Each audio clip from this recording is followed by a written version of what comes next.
مولانا صاحب کو دعوت دیں گے آل پارٹیز کانفرنس میں؟ دیکھو ہم سارے ہم خیال جو اس کی جو پارٹیز ہے اپوزیشن کے ان کو اور ہم خیال پارٹی سب کو آنا چاہیے. دیکھو یہ جو ایک ایشو ہے پیٹرول کا یا مہنگائی کا، یہ کوئی سیاسی نہیں ہے، یہ کسی پارٹی کا نہیں ہے، یہ کوئی مذہب کا نہیں ہے، یہ آپ کے منشور سے ریلیٹڈ نہیں ہے، یہ پاکستانی عوام کا. آپ سب لوگ جو کیمرے اٹھائے ہوئے ہیں آپ کے پاس ہیں، آپ ادھر آتے ہو، آپ سوچو کس طریقے سے زندگی گزار لیں گے. چلو جو لوگ ہیں جن کے پاس گزارا ہے وہ تو بڑی گاڑی سے چھوٹے سے کوئی چنگچی پہ آ جائیں گے، لیکن جن کے پاس کچھ بھی نہیں وہ کیا کریں گے؟ اس لیے دیکھیں بات دراصل یہ سیریس مسئلہ ہے.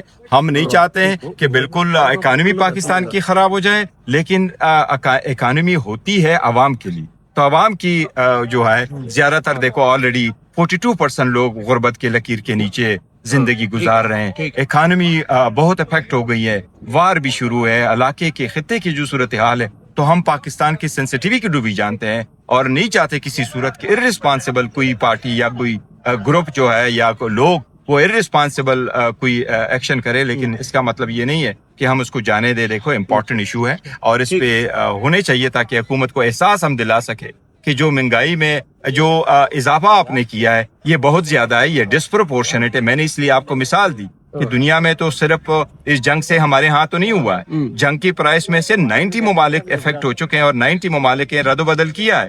لیکن ہم ویتنام سے بھی آگے بڑھے اور ہم نے 54% اضافہ کر دیا، جبکہ ان کا 50% ہے، نائجیریا کا 35% ہے اور ہم ان سے بھی آگے بڑھ گئے.